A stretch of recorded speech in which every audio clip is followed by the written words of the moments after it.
Halo semua, Assalamualaikum. Waalaikumsalam.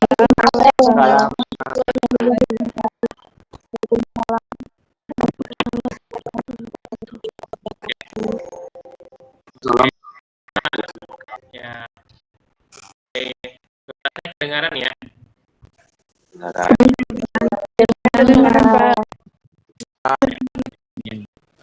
Cukup jelas suaranya kedengaran? Jelas, Pak. Jelas Pak. Ya, oke. Ini kelas matematika sains ya? Kelas B. Ya, oke. Benar Pak. Oke. Ini sudah hadir 43 ya mahasiswanya. Harusnya itu ada 46. Oke, tunggu 1 menit lagi ya. Tunggu sebentar temannya biar bergabung semua ya. Karena ini pertemuan pertama ya, maka perlu kita ya maksimalkan ya. Jadi di pertemuan pertama karena kita akan membahas tentang teknis perkuliahan ya, kita pastikan semua bisa hadir ya sehingga bisa tahu ya teknis perkuliahan nanti akan seperti apa.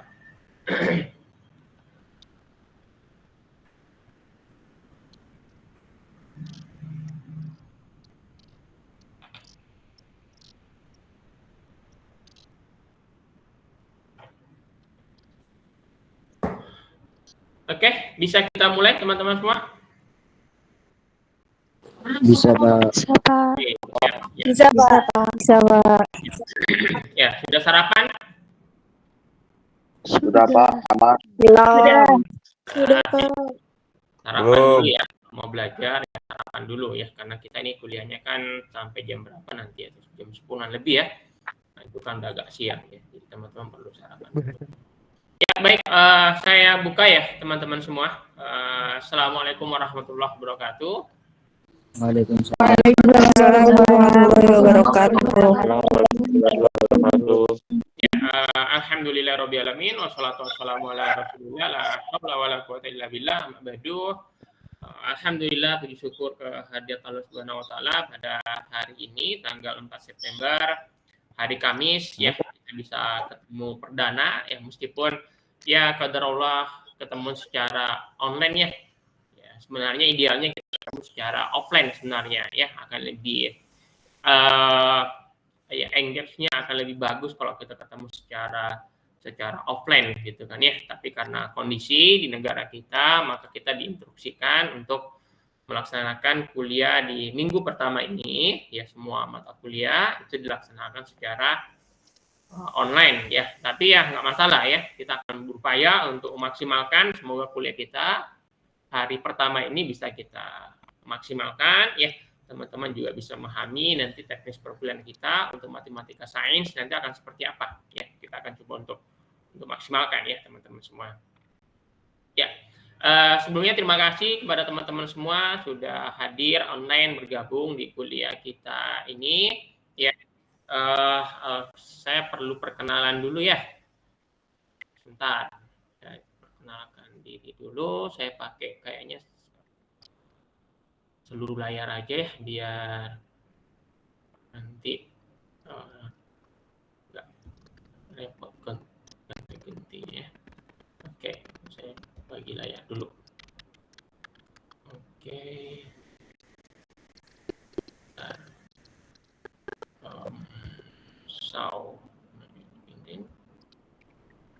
Oke. Ini saya screen, kelihatan slide-nya? Kelihatan Pak. Kelihatan, Pak. Saya langsung perkenalan saja ya. Oke. Sebelumnya perkenalkan, ini nama saya Sudarlin ya. Biasanya dipanggil Pak Darlin ya. Sama seperti teman-teman semua, saya juga dulu kuliahnya di sini ya. Jadi nanti kita sama-sama alma mater Kimia UIN Sunan Kalijaga ya. Saya angkatan 2004 ya, sudah lama ya. Angkatan pertama ya. Jadi pertama kali program studi ini dibuka itu tahun 2004 ya. Waktu itu saya menjadi siswa angkatan pertama ya. Lulus tahun 2008 terus ngambil S2 kimia komputasi, ini computational chemistry di ITB. Kemudian tahun 2012 saya mengajar di kimia UIN Jogja ini ya sampai dengan sekarang, dan sekarang diamanahi untuk mendampingi Ibu Kaprodi Prof Maya sebagai Sekprodi ya. Oke, kalau terkait dengan bidang keahlian ya, ini kebetulan saya kenapa kok mengampu mata kuliah matematika sains, karena memang bidang saya itu adalah bidang di kimia fisika ya, jadi kimia teori ya. Teman-teman dulu pernah nggak waktu SMA atau waktu Alia belajar tentang entalpi reaksi delta H? Pernah ya? Nah, di kimia itu kan ada delta H ya, eksotermis atau endotermis gitu kan ya. Atau pernah belajar ini nggak laju reaksi? Pernah, Pak. Ya, Pak. kimia ya. Jadi R-nya sama dengan berapa, konstanta lajunya berapa, order reaksinya berapa, gitu kan ya. Kalau belajar tentang ini, tentang bilangan kuantum, pernah? Nah ya? Bidang saya. Ya, di bidang saya di kimia itu spesifik di kimia teori, seperti contoh-contoh tadi. Ya. Nah, semua contoh-contoh yang disebutkan tadi, entalpi reaksi, laju reaksi, bilangan kuantum, dan lain sebagainya, itu kan banyak hitungannya ya.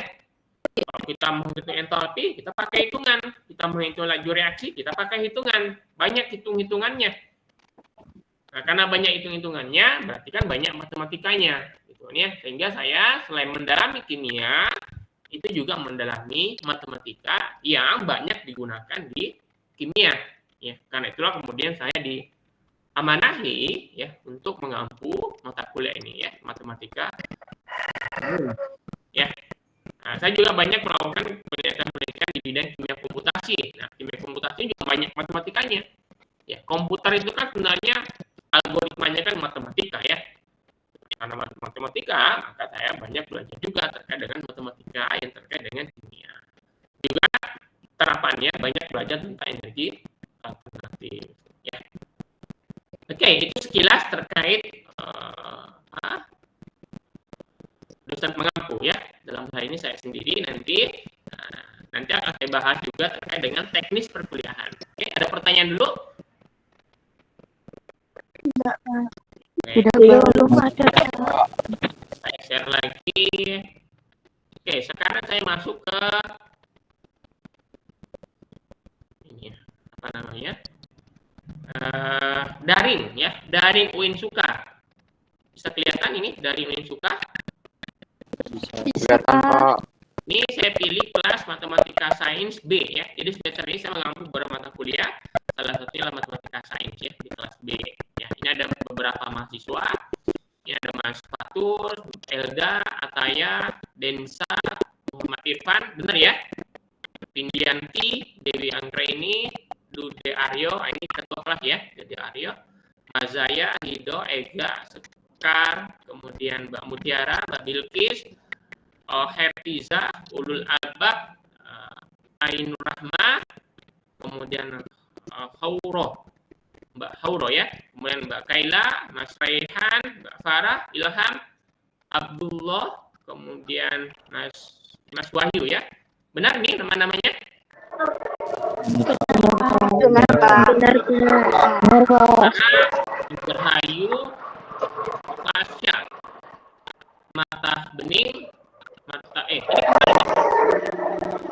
Iya, kembar, Pak. Iya,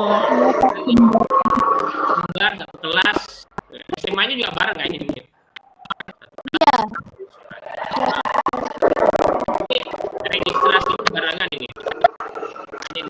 Ini berurutan ya. Oke. Selamat bergabung ya Mbak Marta.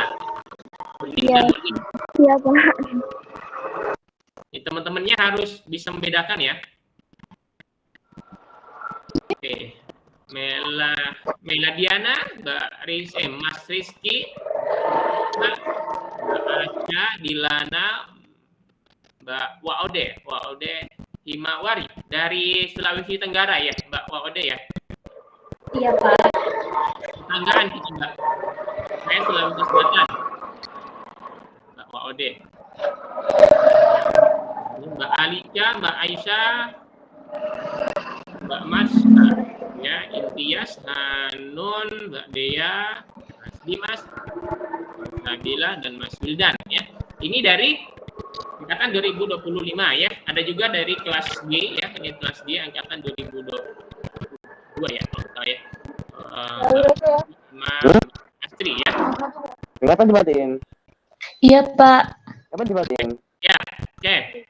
Teman-teman semua, Penting saya jelas. Halo, ini ada suara apa? pembelajaran kan? Ya, oke. Oke, saya jelaskan dulu ya. Untuk teknis kuliah online, ya, semua materi perkuliahan itu sudah saya upload di Daring Uinsuka. Jadi dari Uinsuka ini itu adalah aplikasi e-learning di UIN Sunan Kalijaga. Ya. Jadi di UIN Sunan Kalijaga itu ada aplikasi e-learningnya. Aplikasi e-learningnya adalah dari Uinsuka. Inilah kalau teman-teman kalau tidak sedang bicara, di mute dulu ya. Ya tidak ganggu ya. Bisa di mute dulu. Ya nanti saya silakan ya. Kalau saya tanya baru buka open mute ya. Oke, biar nggak ganggu teman-teman ya. Nah ini semua atas di mute dulu ya. Kita tolong di mute dulu ya biar nggak ganggu. Oke, bisa. Oke ya, makasih. Ya, ini ada materi kuliah sudah saya uploadkan ya, sudah saya uploadkan di Daring Uinsuka. Nanti silakan di-download. Nanti akan dijelaskan satu-satu ya. Ini ada tadi pengantar matematika sains, ini PowerPoint-nya untuk pertemuan-pertama. Kemudian ada modul ya, modulnya ini bahan aja. Kemudian ada RPS. Ya, nanti akan dijelaskan satu-satu ya. Silakan di-download. Ini kok downloadnya baru sedikit yang download ini ya. Nah, kemudian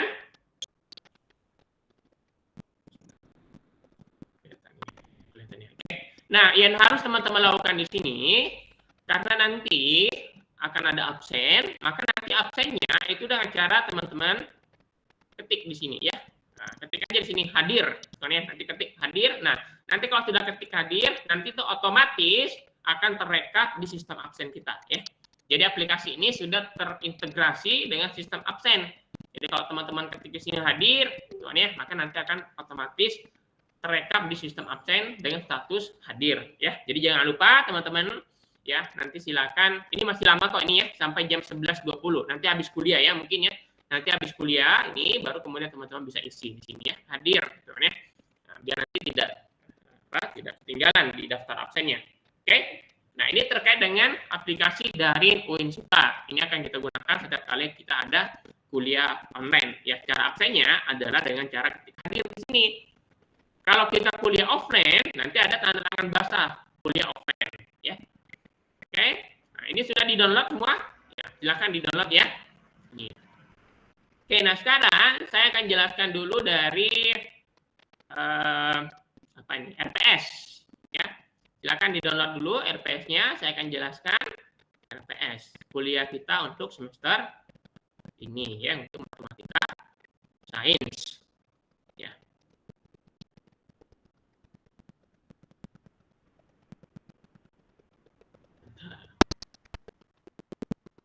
Oke. Oke.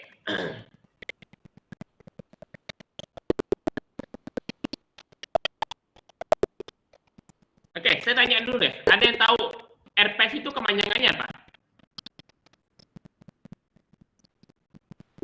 Sekarang boleh open mic. Rencana pembelajaran semester. Iya. Jadi RPS itu adalah rencana, ya. Rencana pembelajaran semester atau rencana kuliah kita selama 1 semester. Ya, apa yang kita lakukan selama 1 semester ini itu semuanya sudah tercantum di RPS. Maka RPS itu menjadi panduan bagi teman-teman semua dalam mengikuti perkuliahan selama 1 semester. 1 semester itu ada berapa minggu? Ada berapa minggu? 1 semester itu kita ketemunya berapa kali? 7 atau 8, Pak. Berapa? 8. Ada yang lebih banyak lagi? Kemarin pas di sospam kayaknya mungkin sudah pernah dijelaskan ya. 16. Ya, benar ya. Jadi 1 minggu itu ada total 16 minggu. Mulai dari hari ini, ya. Jadi setiap hari Kamis jam 8.45 sebanyak 16 kali kita akan kuliah matematika sains ya, 16 minggu. Ya, sekitar 3 bulan lebih ya kita akan belajar matematika sains ya. Nah, apa yang akan kita lakukan setiap pertemuannya, setiap minggunya, apa yang mau kita lakukan, apa yang mau kita pelajari?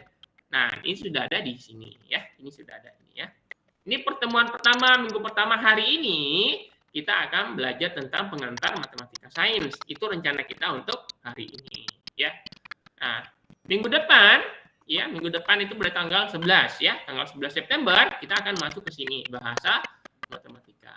Sampai nanti di pertemuan terakhir minggu ke-16 semua sudah tertulis apa yang kita lakukan. Tertulis di mana? Di ujian, di di rencana pembelajaran semester atau RPS gitu ya. Nah, apalagi yang tercantum di RPS, tercantum juga materi-materinya ya. Ya, ada materi-materi apa yang kita pelajari. Ini ada 8 materi. Ini materi 1 sampai materi 8. Ya, dari pengantar sampai nanti materi 1-1 kita akan bahas semuanya. Nah, termasuk juga nanti ada modul pembelajarannya. Modul pembelajaran apa yang akan kita gunakan ya untuk mengikuti perkuliahan ini. Gitu. Ya, nanti akan saya jelaskan modulnya, gitu ya. Nah, apa gunanya RPS ini? Selain tadi teman-teman bisa tahu, selain itu teman-teman juga dengan adanya RPS ini, ya maka teman-teman sebentar ya, saya agak gede dikit ya. Nah, coba kita lihat misalnya ya. Nah, misalnya di pertemuan kedua minggu depan kita akan belajar bahasa matematika. Apa itu bilangan, apa itu simbol, apa itu notasi ilmiah, bagaimana aturan pembulatan. Itu akan kita pelajari di minggu depan. Apa gunanya kita tulis di sini? Agar teman-teman itu bisa mempersiapkan sebelum perkuliahan. Ya. Jadi sebelum kuliah tetap muka di kelas, ketemu dengan saya di kelas, dosen pengampunya. Dengan cara melihat RPS, teman-teman tahu, oh besok Pak Darlin akan belajar tentang ini. Maka sebelum itu, teman-teman sudah persiapkan dulu. Sudah baca-baca dulu, sudah belajar dulu. Ya, atau mungkin bahkan sudah diskusi dulu dengan temannya. Nah, dengan cara seperti itu, maka perkuliahan kita itu akan lebih maksimal. Ya. Jadi ketika di kelas nanti, teman-teman bisa aktif. Ya, tidak hanya mendengarkan dosen saja, tapi juga bisa memberikan pertanyaan, bisa mengkritisi jika ada hal yang perlu dikritisi dan seterusnya. Kenapa? Karena sudah belajar sebelumnya.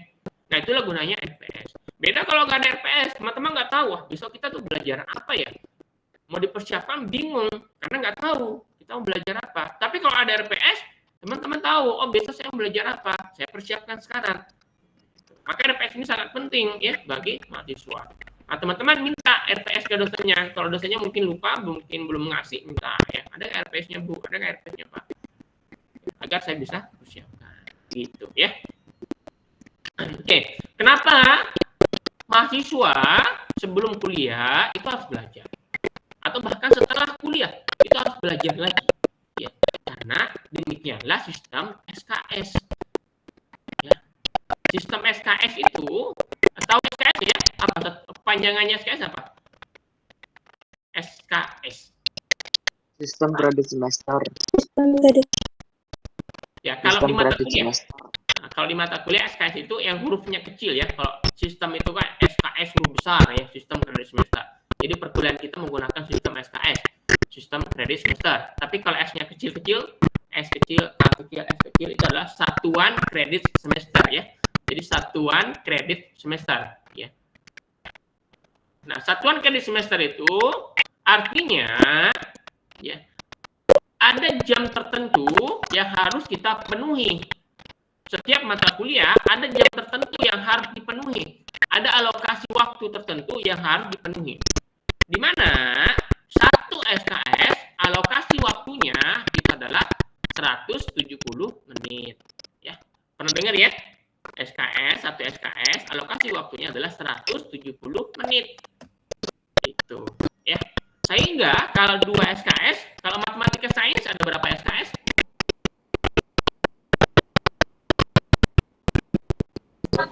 Dua. Ya, ada 2 SKS. Ya. Jadi kuliah kita ini ada 2 SKS. Nah, kalau 2 SKS berarti 2 kali 170 atau 340 menit. Ya kan ya? 340 menit itu berarti ada berapa jam itu berarti?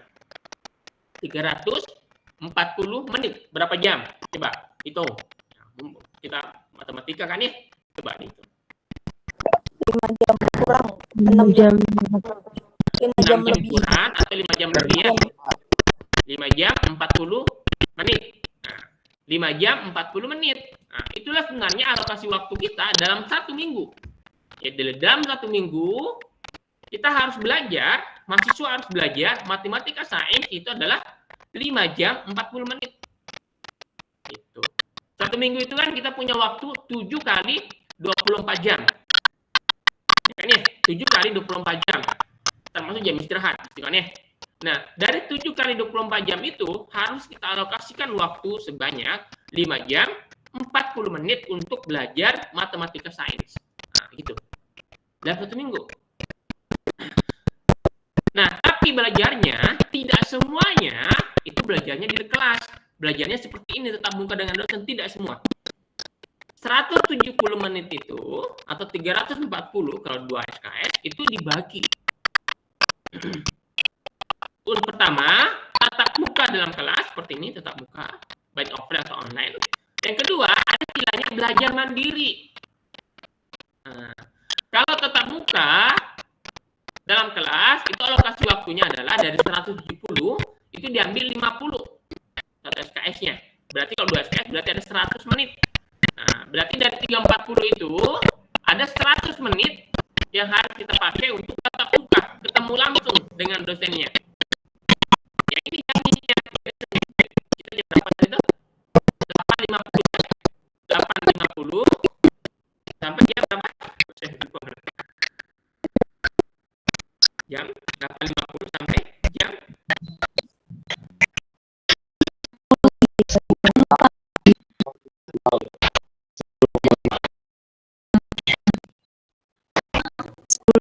10.35. Oke, 10.35 ya.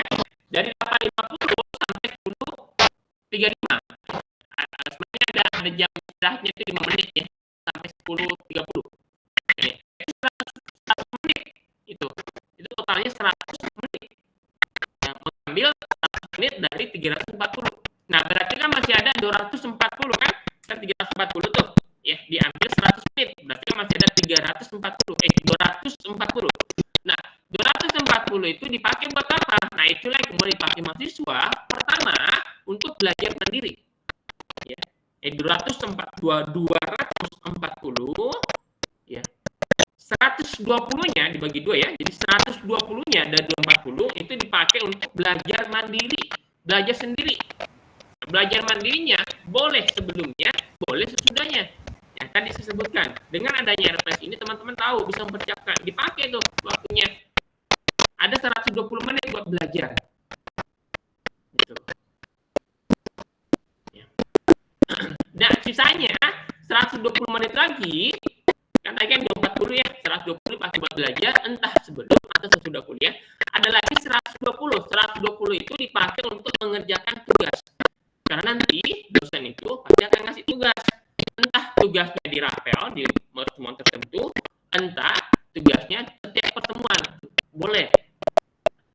Nah, tapi dosen ketika ngasih tugas, itu tidak boleh melebihi 120 menit per minggu waktu mengerjakannya. Jadi kalau misalnya dosennya ngasih tugasnya kuliah bisa diselesaikan dalam waktu misalnya 5 jam, maka itu sudah menyalahi aturan. Ya. Karena alokasi waktunya harusnya hanya 120 menit per minggu untuk mengerjakan tugas. Nah, karena itulah teman-teman, ya, dalam mengambil mata kuliah itu kita dibatasi, ya. Kalau teman-teman kan maksimal 20 SKS ya. Ya kan ya? Di 20 SKS. Ya. Nah, 20 SKS itu adalah batas ideal, ya, batas ideal bagi mahasiswa untuk memaksimalkan kuliahnya selama 1 minggu dengan cara mengambil 20 SKS. Ya, untuk semester 1, nanti kalau semester 3, semester 4 nanti bisa naik ke 24. Ya, karena kalau semester 3, semester 4 itu sudah pintar memanage waktu, ya. Maka nanti akan diberikan tambahan bisa sampai ngambil 24 SKS. Tapi kalau semester 1, semester 2 agar bisa maksimal kuliahnya, ya, itu harus 340 per satu mata kuliah dalam 1 minggu. Maka dimaksimalkan itu hanya 20 SKS. 20 SKS itu mungkin sekitar 9 sampai 10 sampai 11. 9 sampai 10 lah. 9 sampai 10 mata kuliah. Jadi mungkin teman-teman kalau cek lagi itu 9 sampai 10 mata kuliah, ya, yang teman-teman ambil dalam semester ini. Nah, tinggal diatur waktunya. Ada waktu buat belajar mandiri, ada waktu buat mengerjakan tugas, ada waktu buat masuk kelas tatap muka dengan dosennya, ya. Nah, itulah kenapa RPS ini penting, ya, bagi mahasiswa agar tahu, saya besok mau belajar apa, hari ini saya belajar, ya, sebelum kuliah saya belajar. Nah, bagaimana cara belajarnya? Nah, ini sudah saya siapkan. Saya siapkan modulnya, ya. Oke, sebentar. Mana dia? Nah, ini dia. Ini modul yang nanti teman-teman gunakan, ya, di perkuliahan kita. Dari materi 1 hari ini kita mau belajar apa, ya, sampai materi terakhir nanti kita mau belajar apa. Ini semua sudah ada di sini. Nanti tinggal teman-teman download dari daring, nanti dipakai sebelum atau sesudah kuliah, ya, sebelum jadi persiapkan dulu atau sesudah mereview lagi materinya. Nah, kalau kita mereview atau belajar lagi, ya, ya itu bisa tekniknya banyak, ya, teman-teman bisa kreatif sendiri lah teknik belajar, ya, bisa diskusi dengan teman-temannya, bisa ke perpustakaan atau bisa cari sumber belajar dari internet dan lain sebagainya, ya. Itu harus aktif, ya, cara belajarnya, ya, biar bisa sukses semuanya, bisa maksimal kuliahnya sukses, amin, ya, membahagiakan orang tua, ya. Kuliah itu kan mahal, ya, UKT itu mahal sekarang UKT itu. Jadi kalau tidak bisa membahagiakan orang tua, kasihan orang tua, ya. Oke, nah ini nanti silakan di download, ya. Pelan-pelan kita belajar, ya, sampai nanti memaksimalkan, ya. Oke, ada pertanyaan sampai sini berkenaan teknis perkuliahan?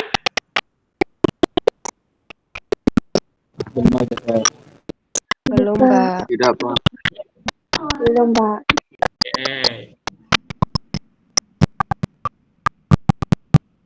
Bentar, saya buka PowerPoint lagi, ya. Oke. Sekarang ini apa nih?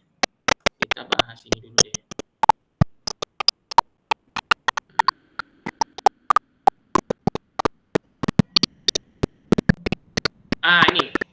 Ini ya.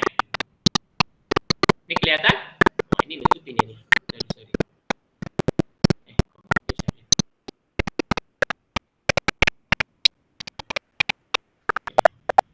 Saya geser dulu ini, ya. Oke. Ini kelihatan, ya, kontrak nilai. Ya. Tadi kan di sini di SPS-nya tadi, saya perlihatkan itu ada asesmennya. Ya, kita nanti ada asesmennya, ada UTS, UAS, kuis, atau tugas. Ya. Di sini. Apa yang mau kita asesmenkan, apa yang mau kita uji?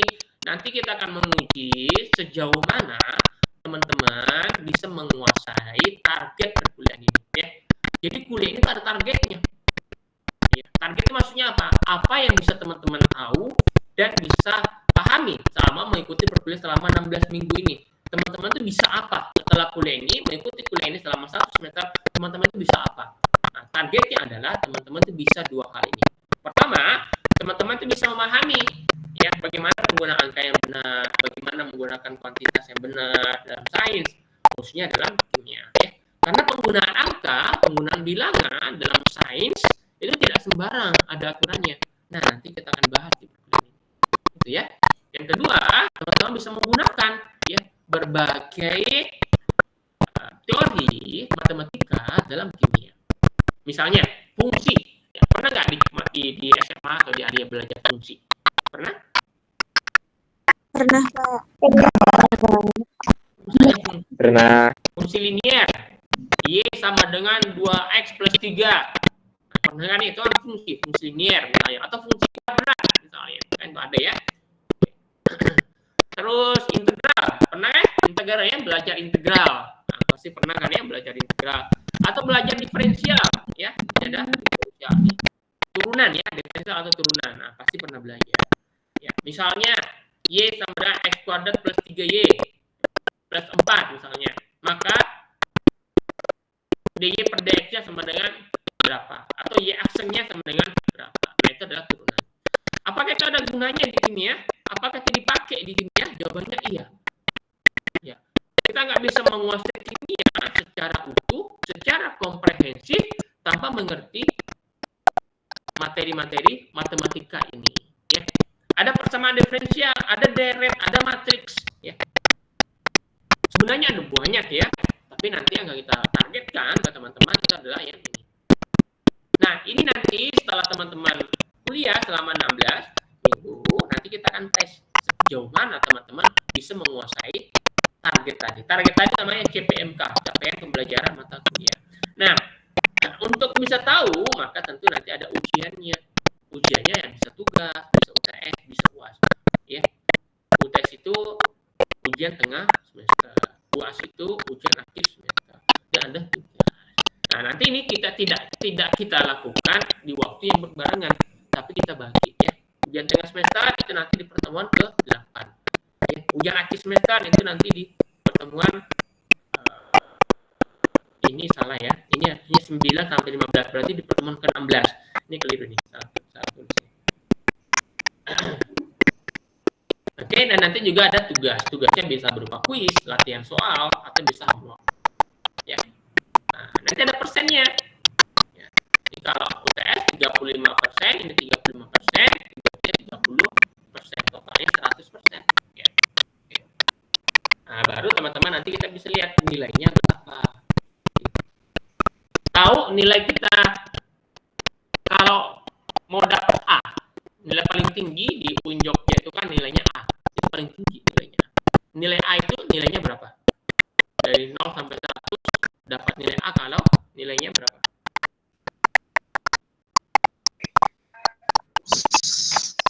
Puluh ke atas. Berapa?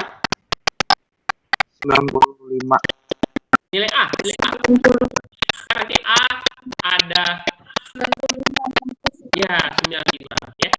Jadi nilai itu nanti nilai kalian itu nanti ada A, kemudian A-, A per B dan seterusnya.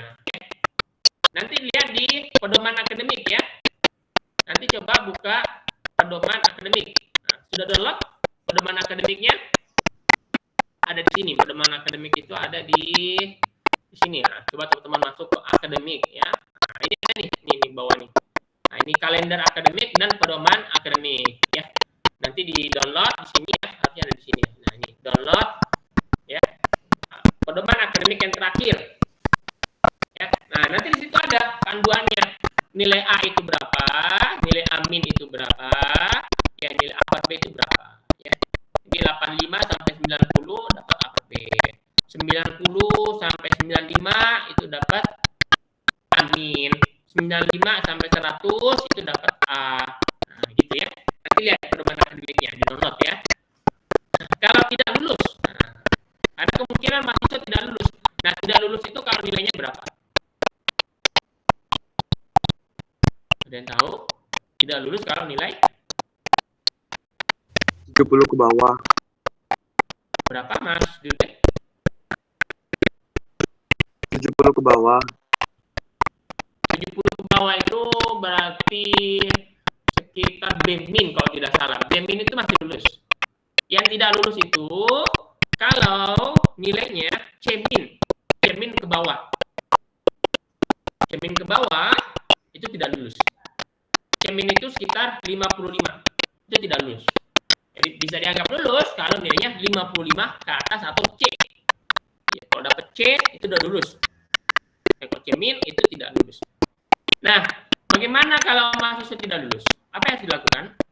Ada dua. Pertama, biasanya dosen akan ngasih remedial, ujian susulan, ujian ulangan di semester yang sama. Untuk apa? Memperbaiki nilai. Ya, misalnya nih, kita udah ujian akhir semester, UAS ya. Ini udah UAS di pertemuan 16. Setelah itu dosen akan ngerekap nilai. Nilai direkap, ketemu ya ada mahasiswa A nilainya cuma 54. Nah, 54 berarti C-min kan? C-min berarti dia tidak lulus. Apa yang dilakukan oleh dosen ini? Dosen ini memberikan kesempatan kepada mahasiswa ini untuk remedial.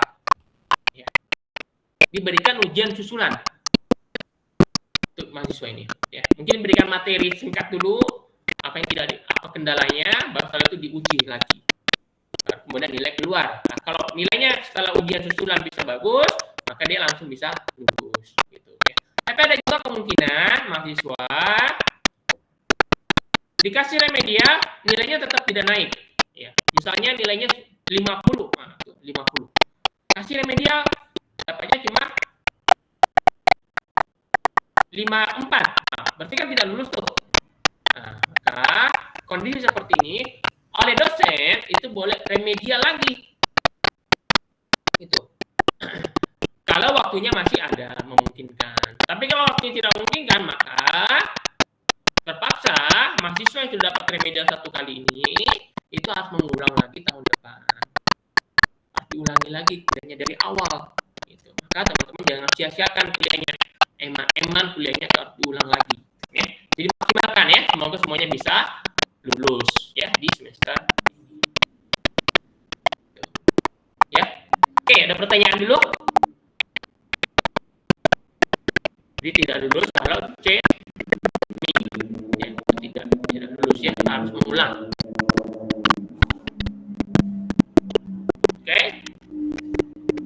Tidak ada pertanyaan? Oke, lanjut. Oke. Nah, sekarang tata tertib ya di perkuliahan kita. Pertama, terkait dengan makanan ya. Kalau kuliah online kan ya kalian bebas ya, kalian tempat masing-masing ya. Mau makan, mau minum di sana ya bebas lah karena online ya, nggak ganggu. Ya. Tapi kalau kita offline, maka tentu ini perlu kita atur. Apa yang perlu kita atur? Boleh makan, boleh minum, tapi selama tidak mengganggu. Ya. Bawa makanan apa tuh ya? Yang tidak berisik, yang tidak baunya tidak menyengat, ya silakan. Permen, misalnya kan masih yang nggak ganggu gitu kan ya, karena cuma dia met, ya, jadi nggak ganggu gitu kan ya. Itu boleh ya, atau minum ya itu boleh ya. Tapi kalau bawa seblak misalnya, seblak ke dalam ruang kelas ya nggak boleh. Kayak bawa mangkok bakso ya nggak boleh, kan ganggu gitu kan ya. Apalagi ada aromanya gitu kan ya. Nah silakan nanti teman-teman kondisikan ya. Karena kan kuliah kita kan pagi ya, jam 8.50, takutnya belum sarapan, gitu kan ya. Ya boleh bawa makanan ya, bawa roti ya, roti-rotian nanti dimakan pada saat kuliah. Kalau telat makan nanti berisiko juga. Gitu ya. Oke, kemudian absen. Nah, tadi ada syarat pertama mahasiswa tidak lulus kalau nilainya C-min. Itu tidak lulus. Syarat kedua, mahasiswa tidak lulus kalau nilai kehadiran kurang dari 75%. Otomatis tidak lulus. Kalau persentase kehadirannya kurang dari 75%. Ya saya tanya nih teman-teman. Total pertemuan kita tadi berapa? 16. 75% dari 16 itu berapa? 12. Ya, 3/4 ya. 3/4 dari 16 itu adalah 12. Ya.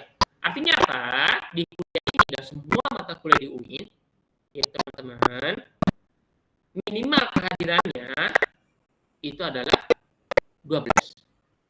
Ya, atau kita balik, minimal ke bolos ya. Bolos tidak hadir dalam kuliah itu adalah 4. Ya, minimal maksimal ya. Maksimal tidak hadirnya itu adalah 4. Maksimal bolosnya itu adalah 4. Bolos ya. Kalau lebih dari 4 sampai 5, itu otomatis ditolak oleh sistem. Sistem tidak mengizinkan yang bersangkutan ikut ujian atau dapat nilai. Nah, oke. Tapi yang 4 ini, maksimal 4 ini itu hanya status bolos tanpa keterangan. Kalau sakit, enggak, tidak dihitung di 4 ini. Ya. Kalau sakitnya sampai misalnya bolos 3, sakit 2, misalnya ya, sakitnya 2, atau izin, ya jadi bolos 3, sakit 2, izin 1, berarti total tidak hadirnya 6. Apakah masih bisa ikut ujian? Jawabannya bisa. Kenapa? Karena patokannya adalah bolos yang 3. Ya, kalau sakit itu adalah masih diizinkan. Ya, atau izin ya. Izin misalnya ya apalah gitu ya, keluarga atau organisasi atau apa gitu, itu masih diizinkan. Oke, bisa dipahami sampai situ. Dan juga yang penting adalah di mata kuliah ini kehadiran itu tidak menjadi penilaian karena itu bukan target atau bukan CPMK di perkuliahan kita ya. Jadi kehadiran tidak ada nilainya. Oke. Kemudian handphone boleh aktif ya, boleh digunakan jika memang mendesak. Kemudian terkait dengan waktu ya, boleh telat tetapi nanti kita batasi 15 menit. Ya, bisa ya. Oke, ada pertanyaan? Terkait pakaian gimana ya Pak? Izin ini. Ada kode etik di UI. Sudah pernah buka kode etik di UI? Ya, nanti dicari ya. Kode etik berpakaian bagi mahasiswa di UI Sunan Kalijaga ya.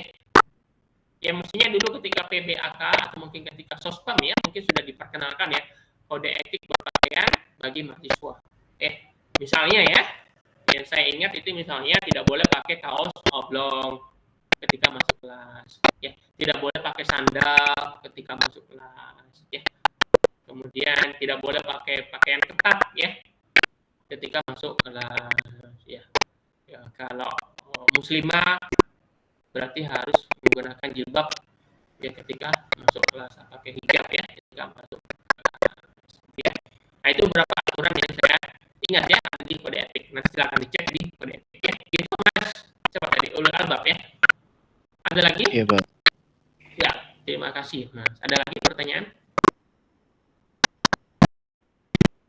Oke, itu teknis perkuliahan kita ya.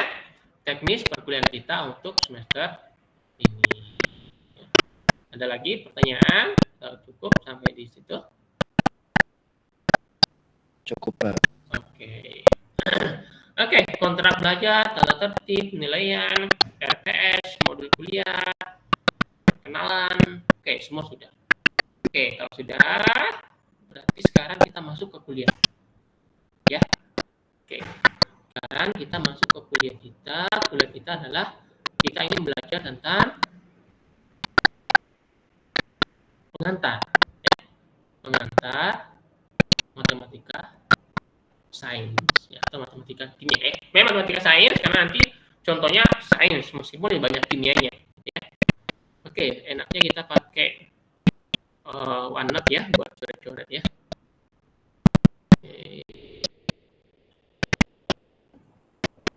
Bentar ya teman-teman ya, saya siapkan ini dulu ya.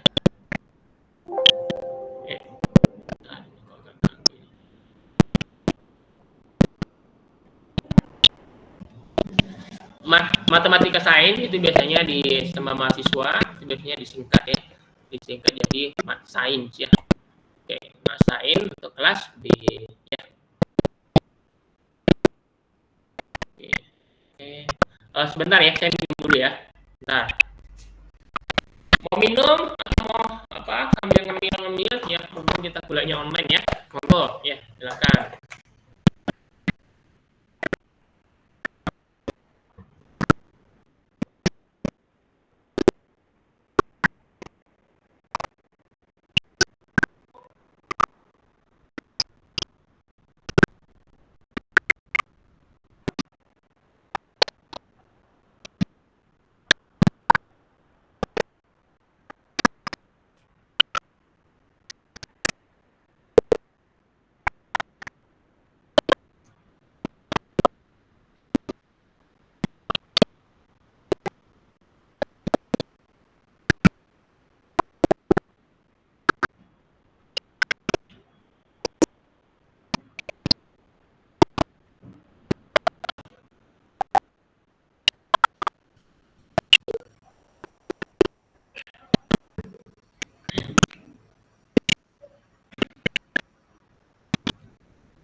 Oke, lanjut ya. Oke, sekarang kita akan masuk ke bagian pertama di kuliah kita. Itu pengantar ya. Jadi kita akan belajar pengantar dulu ya.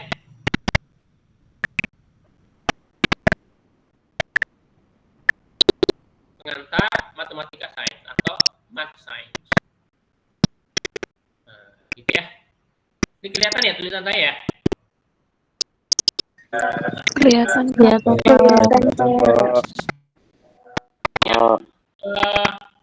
Oke. Pertanyaan pertama adalah kenapa mahasiswa kimia harus belajar matematika? Kenapa sih kita ini belajar matematika? Ya, padahal kita ini mahasiswa kimia. Ya, jurusan matematika ada sendiri. Ya, yang khusus belajar tentang matematika itu ada sendiri jurusannya. Ada jurusan matematika, ada program studi matematika. Tapi nyatanya mahasiswa jurusan kimia itu juga belajar matematika. Bahkan itu adalah mata kuliah wajib di semester 1 harus belajar matematika. Maka ini jadi pertanyaan buat kita. Ya, kenapa kita harus belajar matematika? Padahal kita ini adalah mahasiswa kimia. Jangan ya. Nah, tentu saja sebelum kita membahas kenapa kita belajar matematika atau kenapa mahasiswa kimia harus belajar matematika, nah kita sendiri harus tahu dulu di kimia itu sebenarnya kita belajar apa. Kenapa? Untuk mempelajari kimia ini kita harus belajar matematika dulu. Nah, berarti matematika ini, ilmu matematika ini itu akan kita pakai untuk apa? Untuk mempelajari, untuk mendalami lebih detail lagi tentang kimia. Sama kalau teman-teman ingin belajar apa saja, apapun yang ingin teman-teman pelajari, kalau tidak ngerti bahasa, nggak mungkin bisa belajar. Ya kan ya? Mau belajar apapun, kalau nggak ngerti bahasa, nggak bisa berbahasa, entah bahasa Inggris, bahasa Arab, bahasa Indonesia, atau bahkan bahasa isyarat. Kalau nggak ada bahasa satu pun yang dimengerti, nggak mungkin bisa belajar. Kenapa? Karena ilmu itu, keterampilan itu, ditransfer itu menggunakan bahasa. Ya kan ya? Teman-teman bisa menyimak perkuliahan saya sekarang karena teman-teman ngerti bahasa Indonesia. Dan saya menggunakan bahasa Indonesia untuk mentransfer knowledge yang saya miliki kepada teman-teman semua. Kalau teman-teman nggak ngerti bahasa Indonesia, nggak mungkin teman-teman bisa belajar. Maka bahasa Indonesia di sini itu menjadi ilmu alat istilahnya ya. Ilmu alat untuk bisa kita mengikuti perkuliahan. Nggak ngerti bahasa Indonesia, nggak mungkin kita bisa mengikuti perkuliahan. Gitu. Ya, sama kalau teman-teman yang di pondok ya, teman-teman di pondok ingin mendalami ilmu agama, belajar usul fikih, mustalah hadis, belajar ilmu Al-Quran dan lain sebagainya, ilmu usul yang lainnya, itu harus ngerti bahasa Arab. Ya, makanya rata-rata pondok itu di tahun pertama itu ada istilahnya kelas idat ya, kelas bahasa, kelas persiapan bahasa. Harus ngerti bahasa dulu. Nggak ngerti bahasa Arab, nggak mungkin jadi ulama, nggak mungkin jadi ustadz, nggak mungkin jadi kiai. Ya. Karena ilmunya mereka, ilmunya ulama, ilmunya ustadz, ilmunya kiai, itu adalah ilmu-ilmu yang hanya bisa dikuasai kalau ngerti bahasa Arab. Sama dengan kimia. Coba kita tanya ke teman-teman semua. Referensi buku kimia paling banyak itu bahasa apa? Inggris, Pak. Bahasa Inggris. Inggris, Pak. Iya, benar.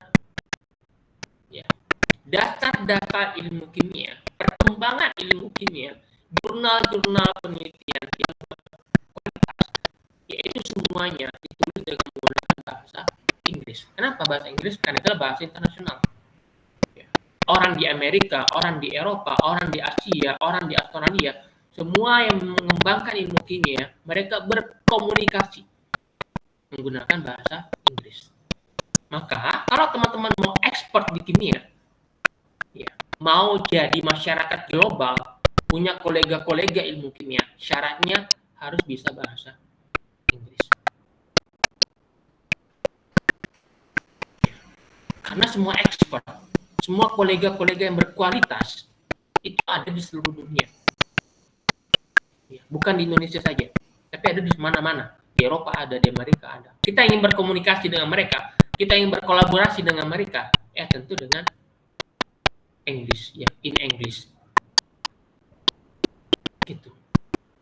Nah, itulah fungsi matematika. Matematika itu adalah ilmu alat sebenarnya. Kita nggak bisa ngerti kimia kalau nggak ngerti matematika. Banyak persamaan-persamaan di ilmu kimia itu menggunakan bahasa matematika. Bagaimana caranya kita menghitung konsentrasi, molaritas? Kita pakai bahasa matematika, perkalian, pembagian. Bagaimana caranya kita menghitung pH suatu larutan asam? Cara menghitung sampai dapat pH-nya sekian, itu kita pakai bahasa matematika. Perkalian, pembagian, sama dengan, dan seterusnya. Itu adalah bahasa matematika. Maka sebenarnya matematika itu adalah bahasa. Cuma bahasa yang tidak menggunakan huruf, atau tidak menggunakan kata per kata, tapi menggunakan simbol. Ya. Simbol matematika itu ada bunyinya. 1 tambah 1 sama dengan 2. Itu ada bunyinya, ada maknanya. Bisa dibaca. Bukan sesuatu yang abstrak. Ya. Jadi bahasa matematika itu bukan sesuatu yang abstrak. Bisa dibaca, konkret bacanya. Sama seperti bahasa. Saya sedang belajar, ada maknanya kan?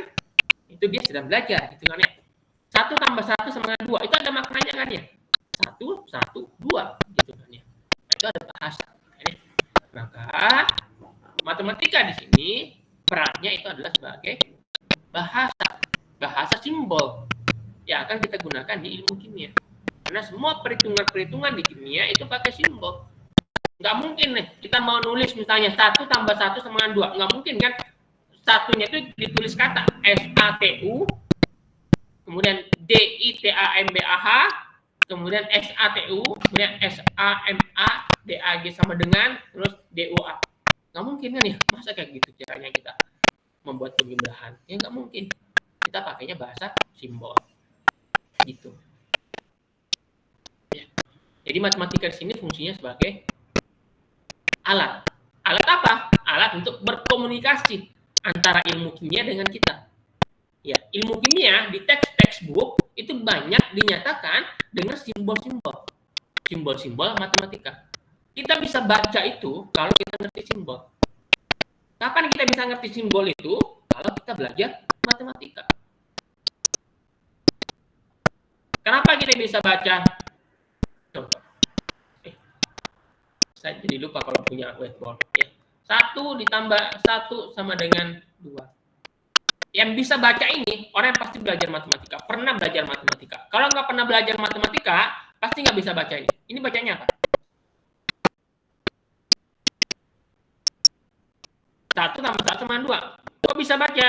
Karena pernah belajar matematika.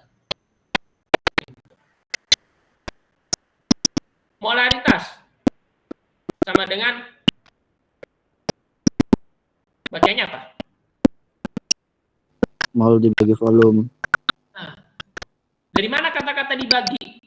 Kok tahu itu dibagi? Karena pernah belajar matematika. Iya kan ya?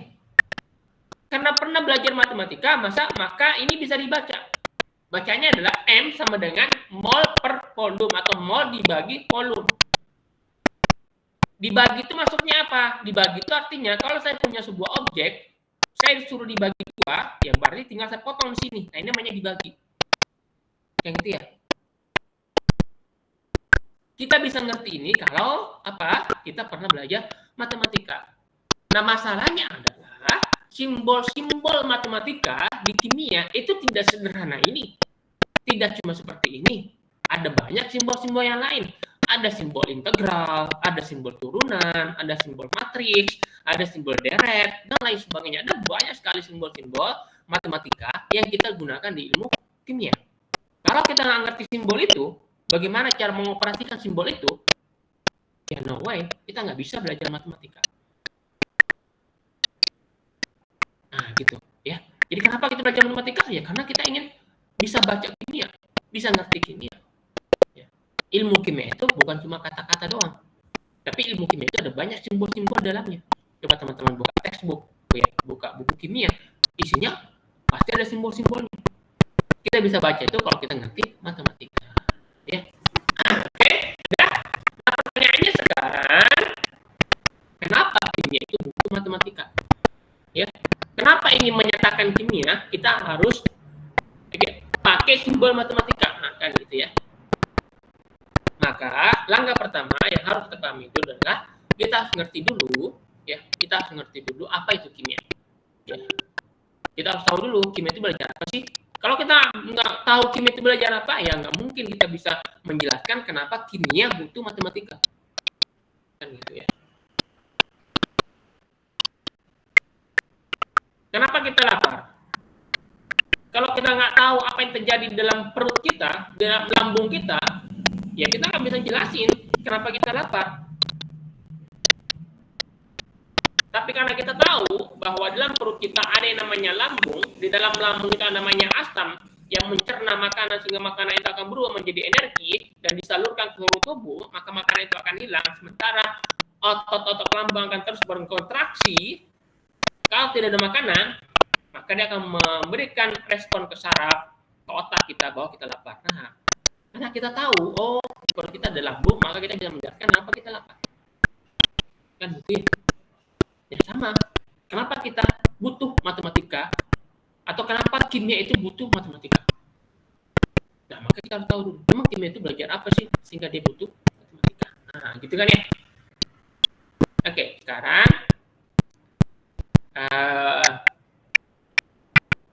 gini deh, saya tunjukkan dulu sebentar ya. Saya tunjukkan dulu video deh ya. Nah, ini sambil relaksasi dulu ya.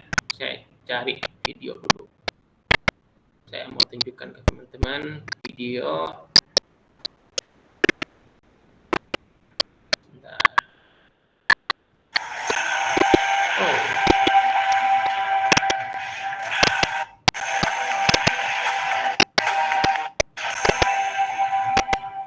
Sorry, ini kelihatan nggak? Kelihatan, Pak. Suaranya Kelihatan, nggak? Kelihatan, Pak. Dengar, Pak. Saya gini aja ya, biar saya juga bisa lihat ya. Oke, coba kita lihat ya.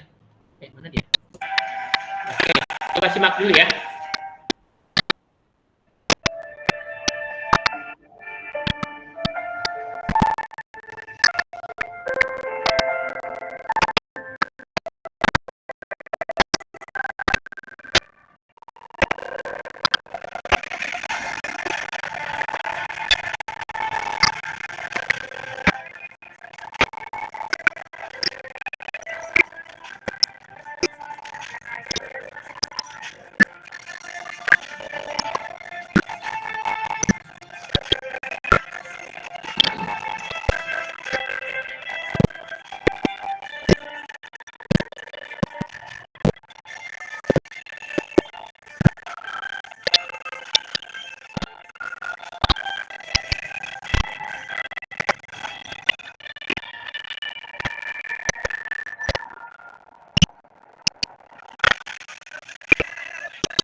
tarik coba.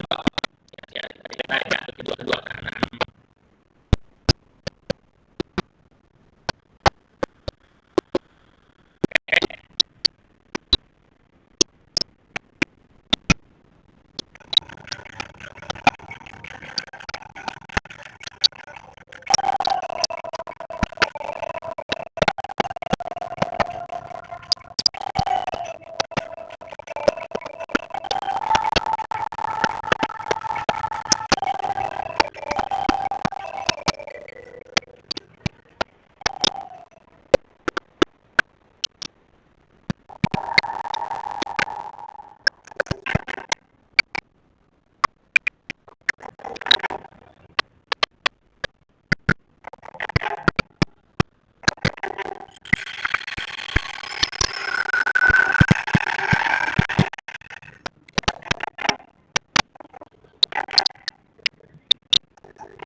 Sorry.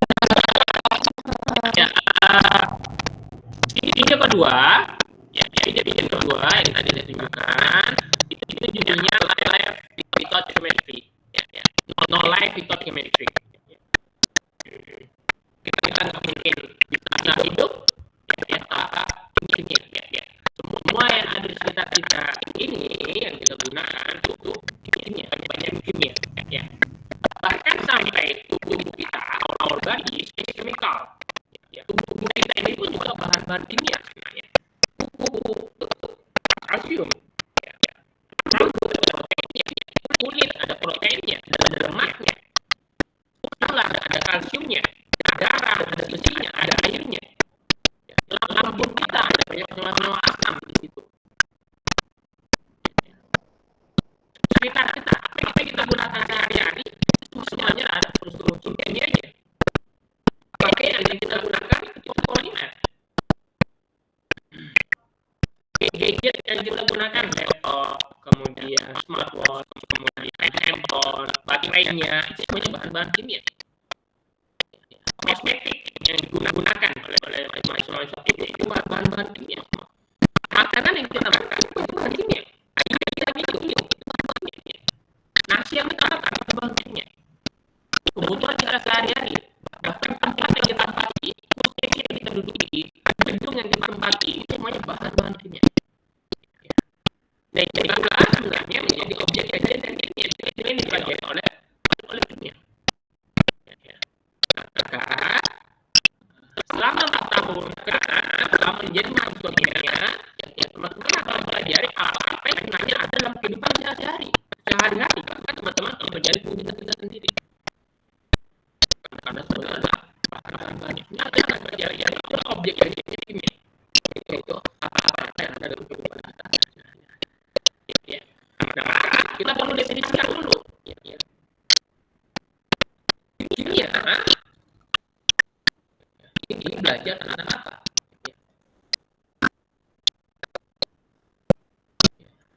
Kita perlu pelajari dulu ini. Ini kimia belajar tentang saya coba nanti cek di ini ya, di mana namanya?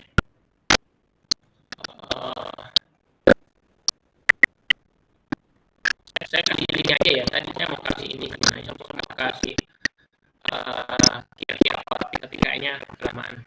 Kita pakai.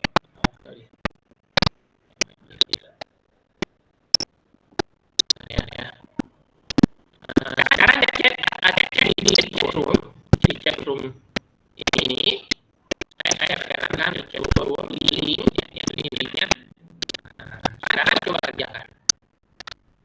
Kita coba definisikan dulu apa yang dimaksud dengan kimia. Nah, saya akan di chat room.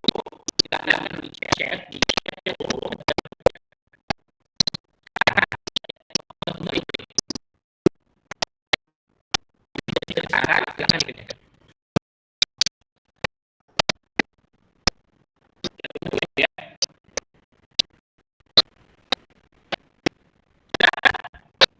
Sudah ada yang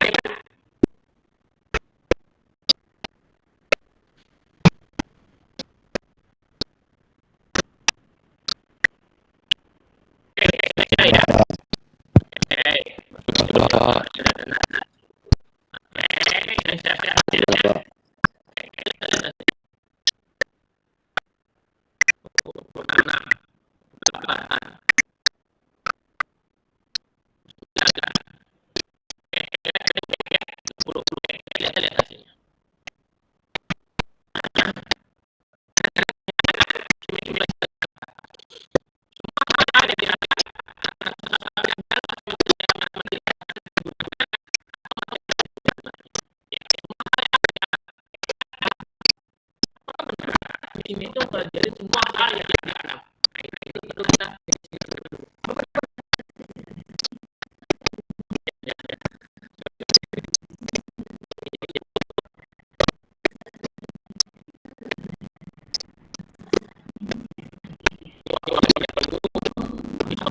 ya.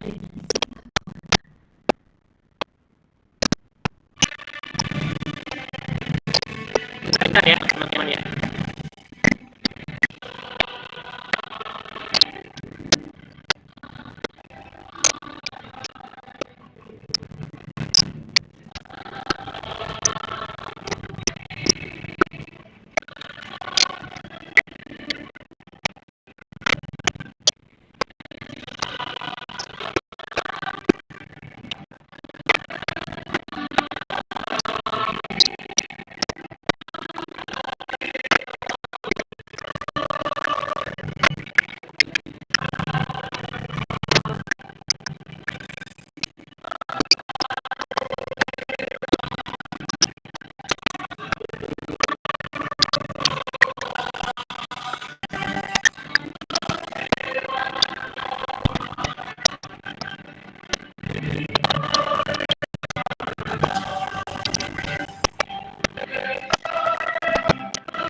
Oke, lanjut ya. Ada 3 pilihan. Nah, sekarang kita coba jelaskan nih teman-teman semua. Semua hal yang ada di alam, ya. Alam itu tahu ya teman-teman ya. Alam itu termasuk bumi, udara, langitnya, dan angkasa. Luar angkasa ini bagian dari alam. Kan ya? Nah, apa yang ada di alam banyak. Ya. Yang ada di alam ini itu ada banyak yang ada di alam ini. Di alam ini ada yang bisa kita amati, ada yang tidak bisa kita amati.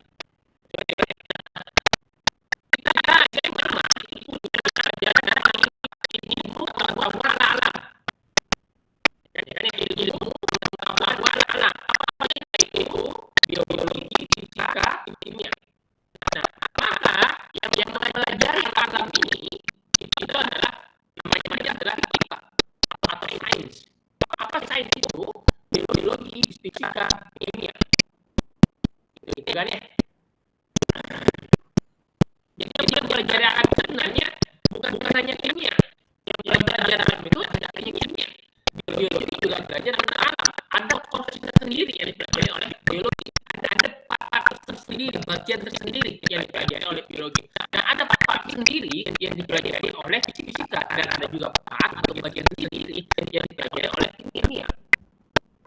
Ya, jadi tidak benar sebenarnya kalau kita main bahwa yang belajar dari alam ini hanya kimia.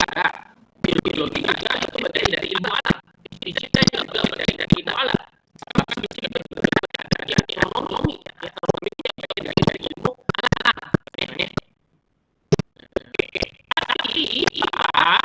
Ini tadi itu hanya bisa mempelajari apa yang bisa diamati. Apa yang bisa diamati. Kalau nggak bisa diamati, nggak mungkin bisa kita pelajari. Kalau nggak bisa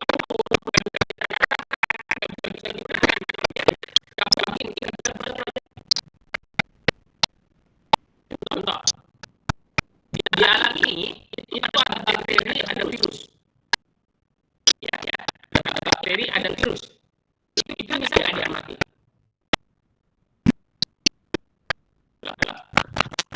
Bisa, Pak. Bakteri virus bisa diamati. Maka bakteri virus bisa dipelajari. Siapa yang mempelajari bakteri dan virus secara spesifik? Orang biologi. Genetika, siapa yang mempelajari secara spesifik? Biologi.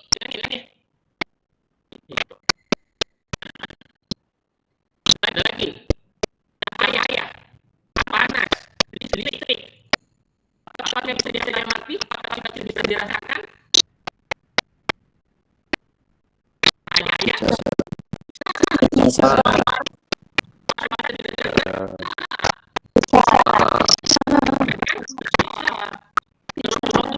Bisa dinikmati, bisa. Itu bagian dari alam. Ada di alam kita ini ada cahaya, ada suara, ada listrik, jadi bisa dinikmati.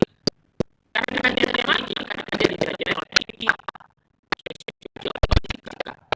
Ya, ini belajar kimia, belajar tentang listrik, cahaya, suara,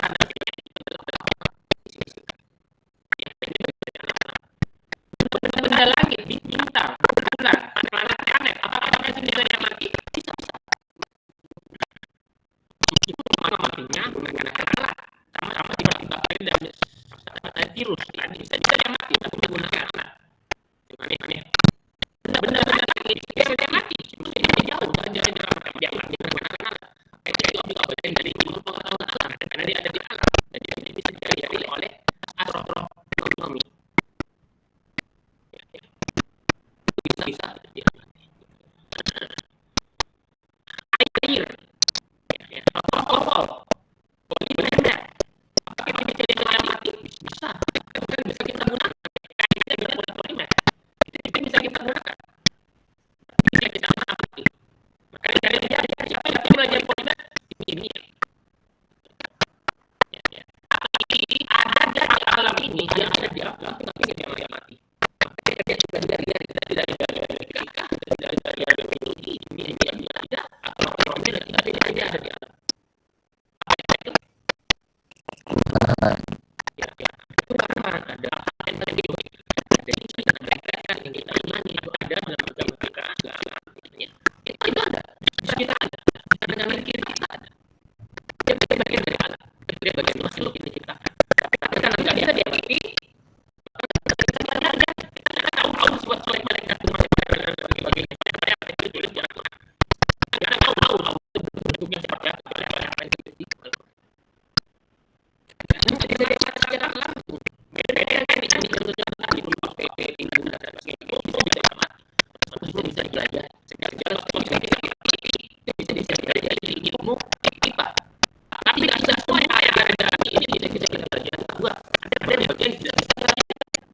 secara ya.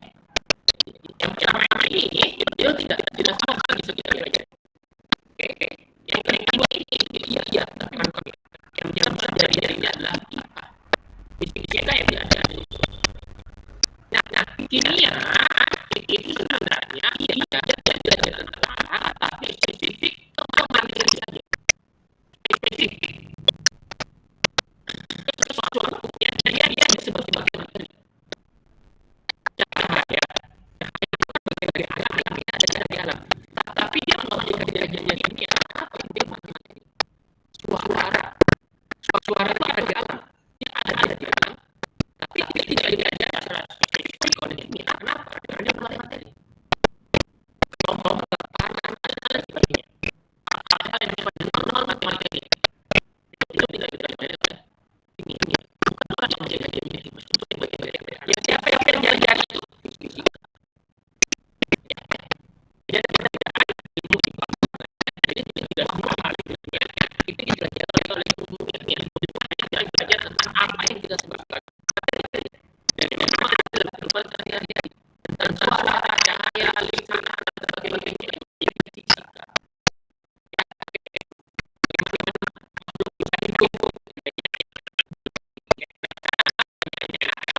Belajar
kimia suara.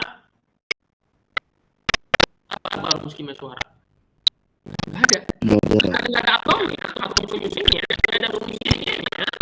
Suara yang tadi bukan materi. Benar-benar yang lain nih dalam sesuatu yang dia punya atom. Nah, itu itu kan ada roadmapnya, ada roadmapnya, ada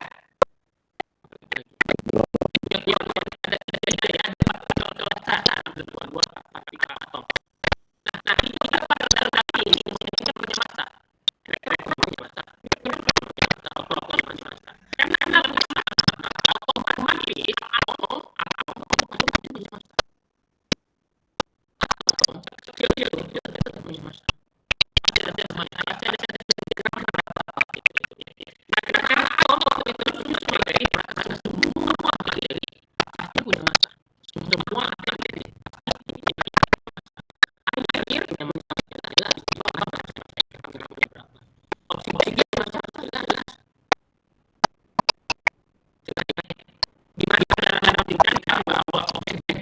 udara itu punya masa. Saya bisa nggak perhatikan?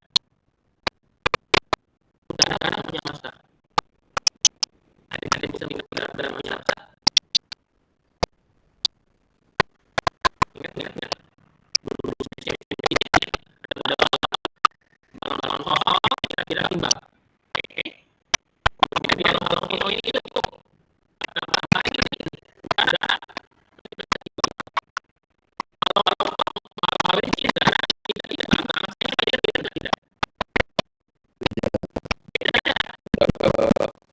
yang punya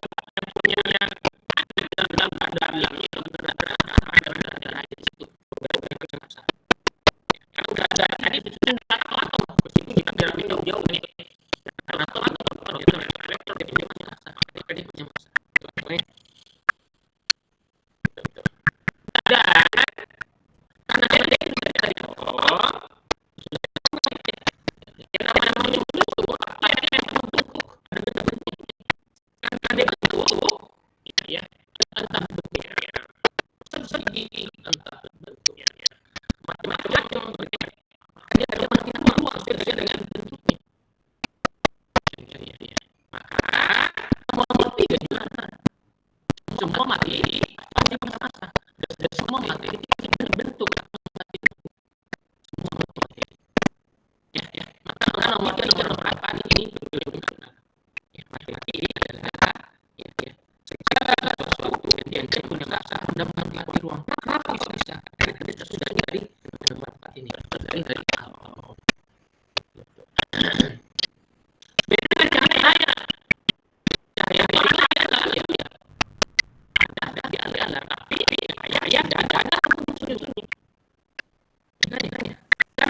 ada sunyi dia maka cahaya tidak punya masa.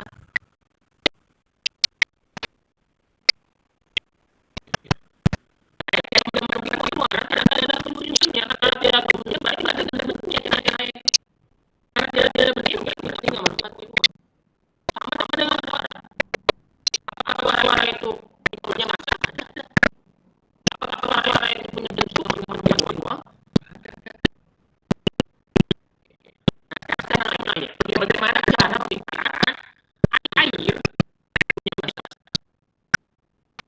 sama-sama dibanding kan ditimbang. Misalnya kasih botol kosong ditimbang. Kan setelah ditimbang botolnya kemudian kita tidak nol kan. Setelah kita nolkan kita tambahkan air satu botol. Penuh botolnya. Kita tahu. Ya, timbangannya kita akan tertulis berapa gram air kita tambahkan. Itu bahwa air itu bisa ditimbang. Karena bagaimana yang menentukan bahwa air itu menempati ruang. Apa buktinya? Air menempati ruang. Karena bukan air menempati ruang. Kita masukin air ke dalam botol gitu Pak. Nah terus kalau misalkan dia air itu nggak menempati ruang, maka kalau kita tanamkan terus menerus nggak mungkin apa keluar ya maka air itu bisa ada namanya pada ruang gitu.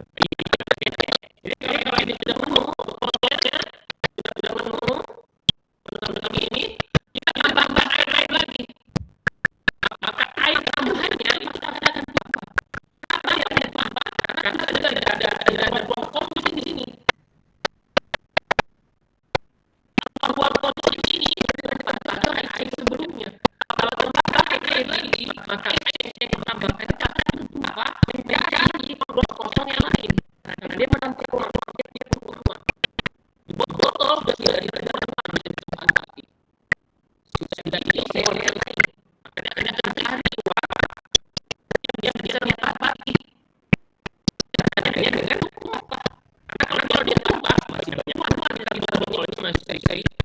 Bali itu bukan orang lain, dia butuh uang.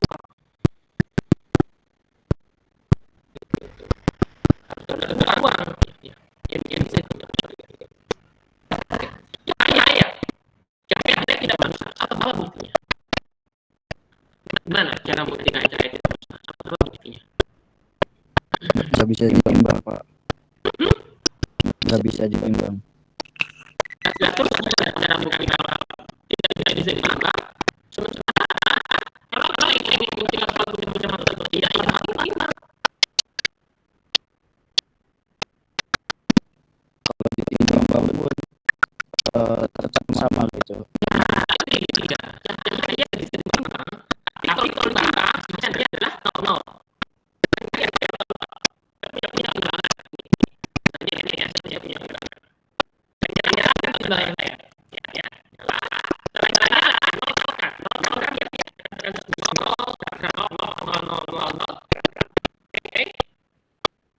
Setelah itu, saya bilang sumber cahaya.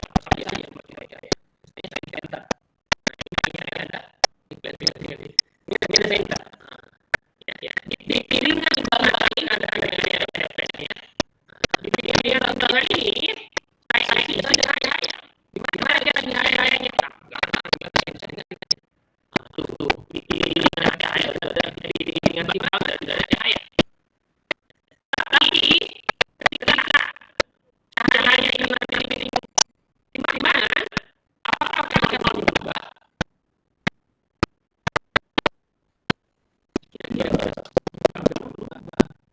Itu bahwa cahaya yang dikembang ini dia tidak punya masa.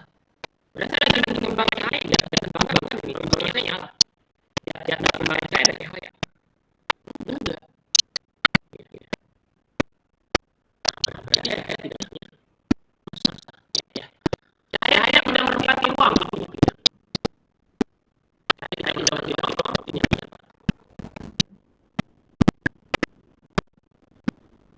Yang lain apa? Gimana cara membuktikan bahwa cahaya tidak menempati ruang? Suara yang tidak menempati ruang. Jadi kita bisa dibuktikan. Sebagai seorang saintis, kita ini saintis ya, karena kita penyawat, kita ini saintis. Segala sesuatu yang kita ujar itu harus bisa kita buktikan secara empiris, konkret, nyata, lihat. Karena buktikan bahwa cahaya tidak menempati ruang.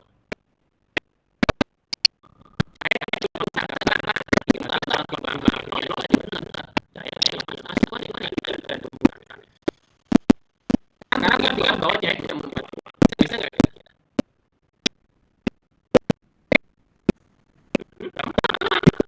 Ambil data.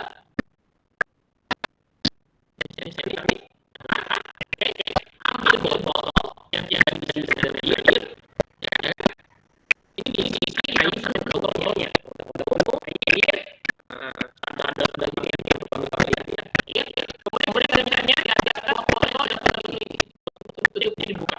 Apakah ini air dibuka?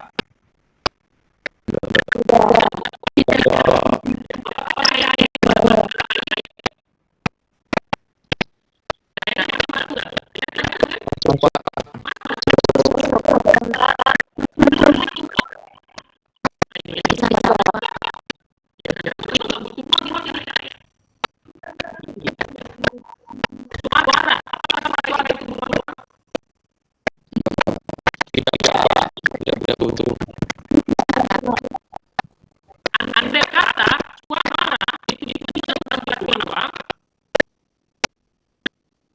maka kita tidak bisa rekam. Andai kata suara bisa menempati ruang, kita nggak bisa rekam. Dengan mengambil botol kosong, ini andai kata. Botol sudah bicara, itu masyarakat suara tidak ada sendiri apa itu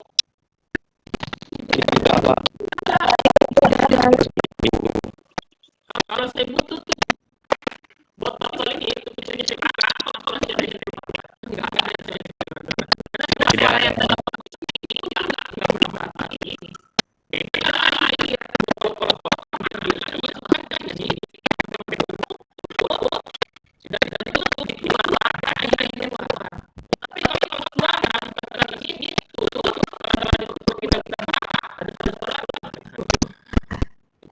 baik-baiknya. Itu kita mungkin. Ya. Oke, jadi di alam ini kita ada dua, ada materi, ada non materi.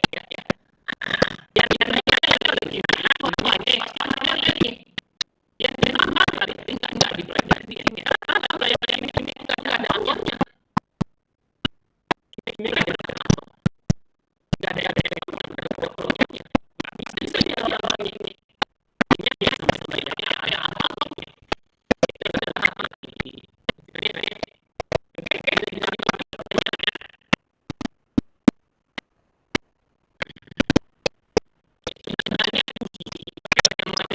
Materi itu sangat menarik ya. Belum kita masuk ke materi. Kalau teman-teman bilang cahaya itu adalah non materi, itu masih disebut sama orang. Orang masih bisa mengingatkan bahwa cahaya itu bisa berbagi materi. Tapi nggak kita bahas di sini ya, karena kita boleh ruang itu ya. Nanti kita akan di masalah sampai ya 2004 atau kita belum pernah kali yang dibahas. Ada pertanyaannya? Itu bertanya Pak. Ya. Itu bertanya Pak. Mengenai materi itu materi atau non materi.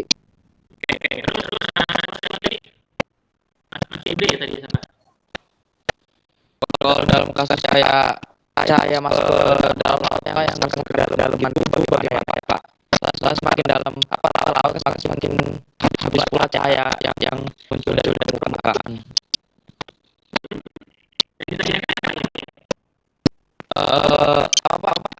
Apakah apakah cahaya itu pergi terbatas dalam seperti tadi kalau di air gitu Pak?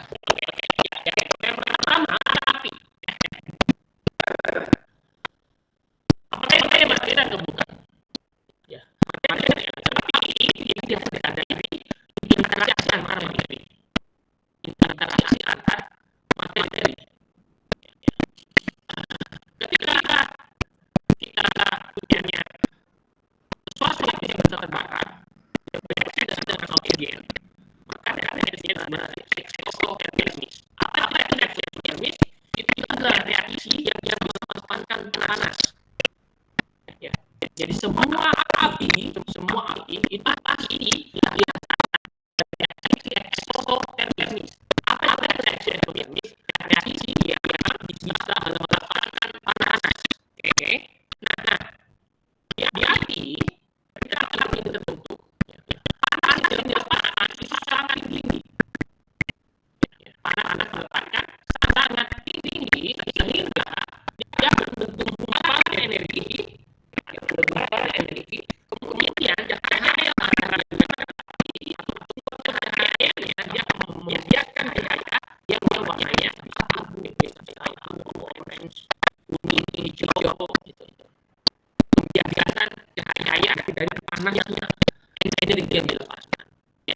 Jadi sebenarnya api itu adalah gumpalan energi yang sangat rapat, gumpalan energi yang sangat rapat yang benar-benar membiarkan cahaya sehingga dia bisa melihat berwarna.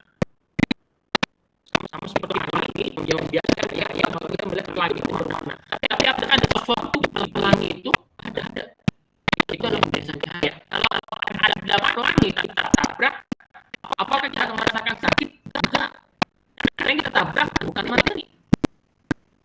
Ada pembiasan cahaya di api berarti pembiasan cahaya oleh uap air. Jadi tidak terlalu rapat. Kalau kita tabrak yang tidak ada masalah. Karena ini berarti manusia konkret berwarna magic ini itu konkret. Tapi hanya biasa saja kita tabrak. Sama seperti api itu karena energi sangat rapat sehingga cahaya biasa. Kalau kita tabrak, yang kita tabrak itu bukan materi. Yang kita tabrak itu bukan energi. Cuma karena energinya besar, makanya yang nabrak itu sama kayak ini itu yang kita katakan benar. Jadi jawabannya adalah api itu bukan materi. Dia bukan energi yang sangat besar. Kita juga cahaya akan terbiasa sehingga kita bisa melihat bagi warna api. Dan api yang kita tidak punya mesinnya.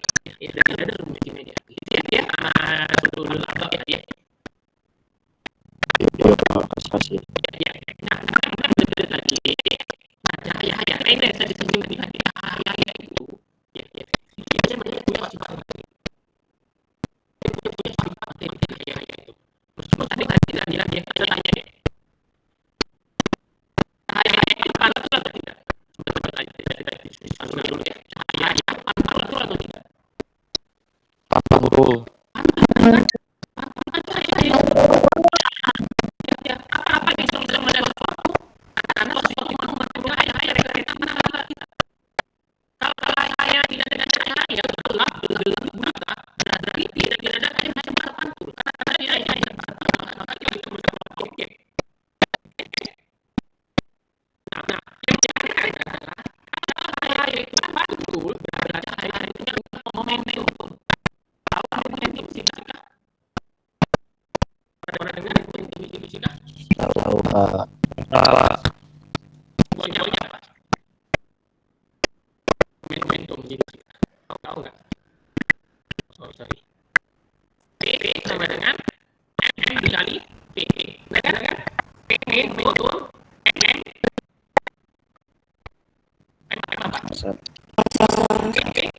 Masa Ya kan ya?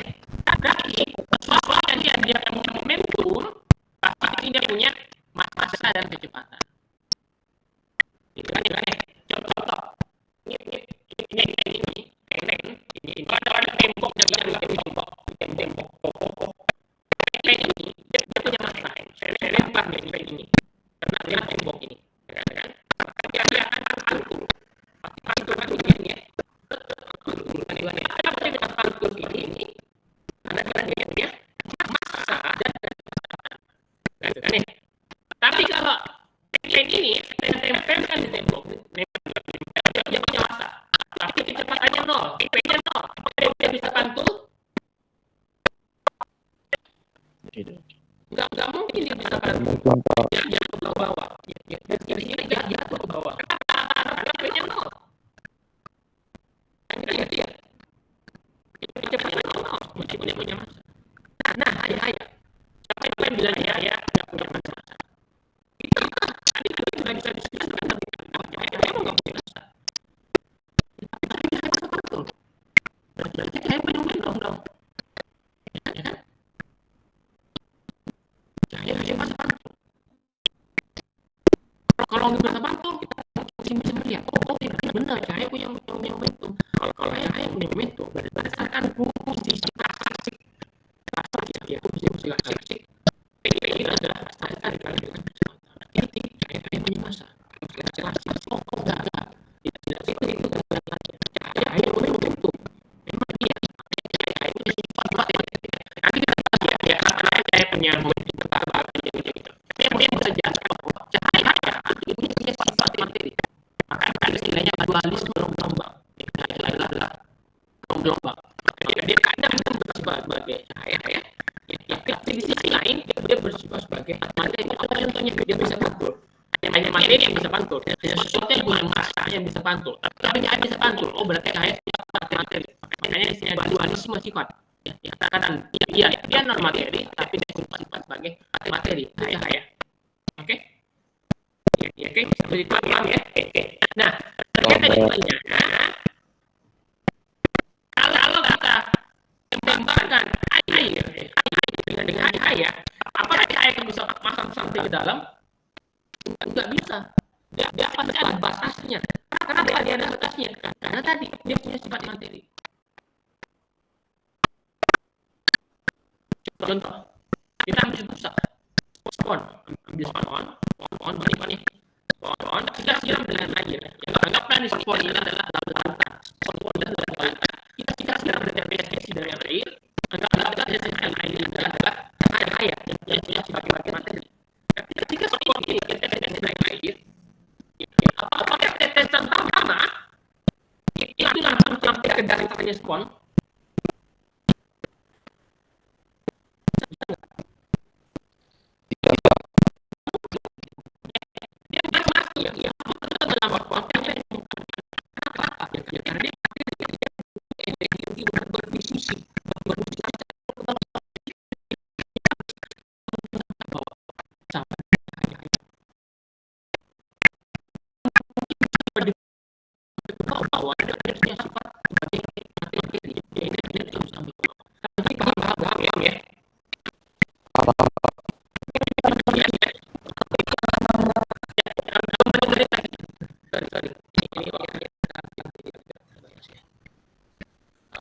sorry. Oke. Nah, sekarang jadi kimia kita belajar apa? Materi kan ya. Pertanyaannya sekarang hanya materi yang dipelajari oleh kimia. Hanya materi yang kita pelajari. Pertama, kimia tentang materi kita belajar tentang struktur dan sifat. Struktur dan sifat materi. Contoh air. H2O. Rumus kimia air H2O. Airnya saya tegaskan hanya orang yang pernah belajar kimia. Hanya orang yang pernah belajar kimia yang tahu struktur air. Kalau tidak nggak mungkin kita tahu struktur air kayak gimana. Struktur H2O kayak gimana. Kalau kalian bisa menggambarkan bahwa air itu strukturnya seperti ini. Ini H di sini, ini ada O di sini, dia punya massa elektromolebar di sini. Ini adalah struktur air. Kalian pernah belajar kimia. Nggak mungkin kalian tahu ini kalau kalian nggak pernah belajar kimia.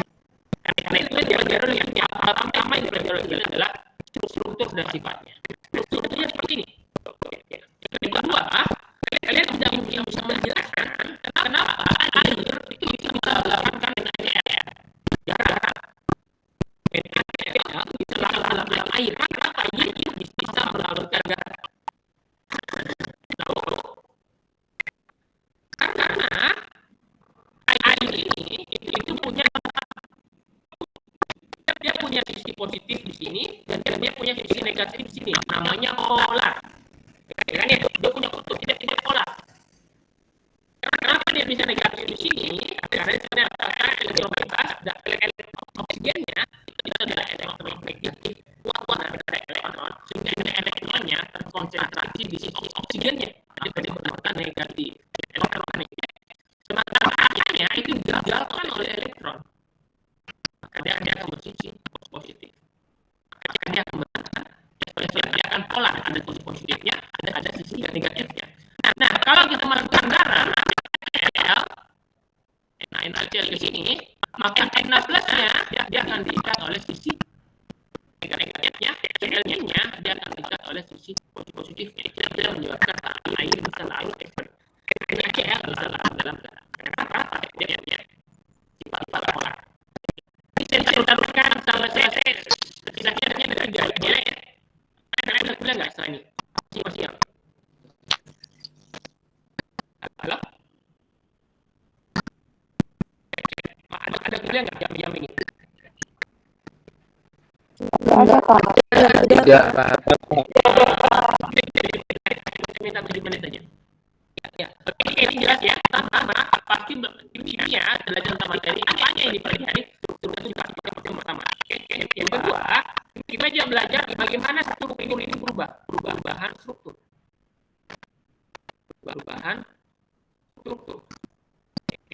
Hanya orang kimia atau orang yang pernah belajar kimia yang bisa menjelaskan H2O.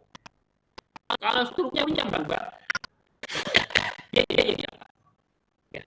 Orang kimia bisa menjelaskan bahwa H2O itu bisa jadi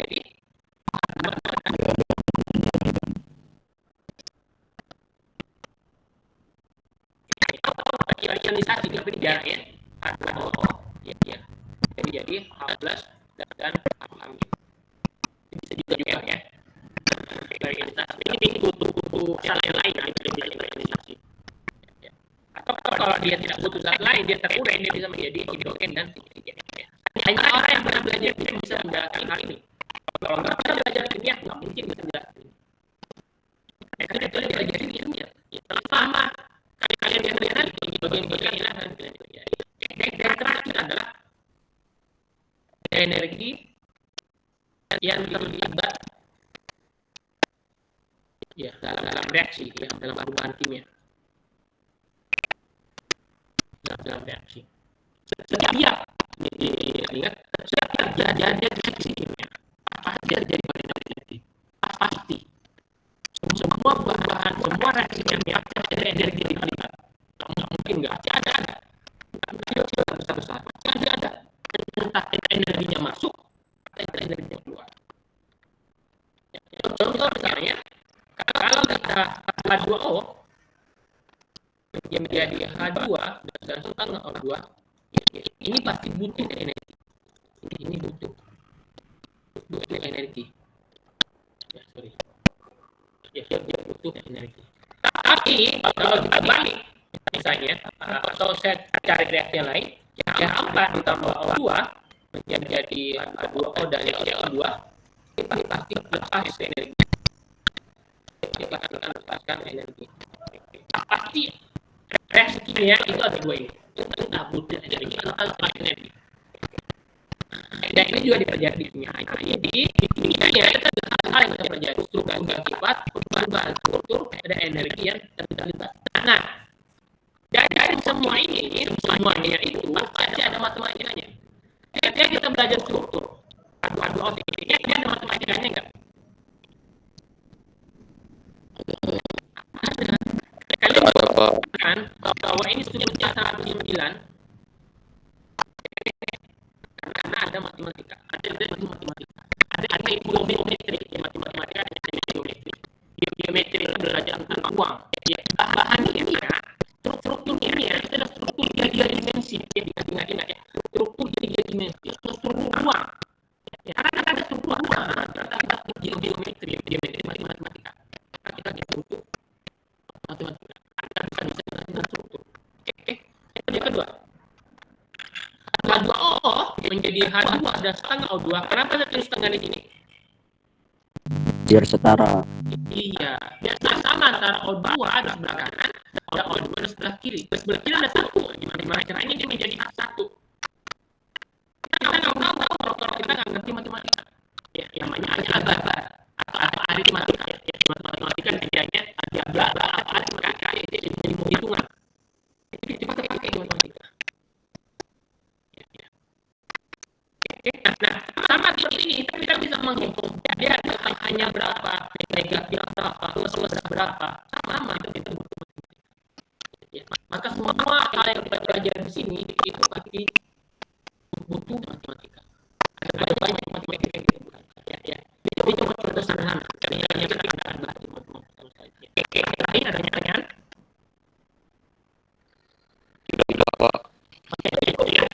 Ya, baik, terima kasih teman-teman semua atas waktunya pagi hari ini yang mengikuti kuliah dan pembahasan belajar matematika. Ya, kira-kira teman-teman juga bisa ambil ya.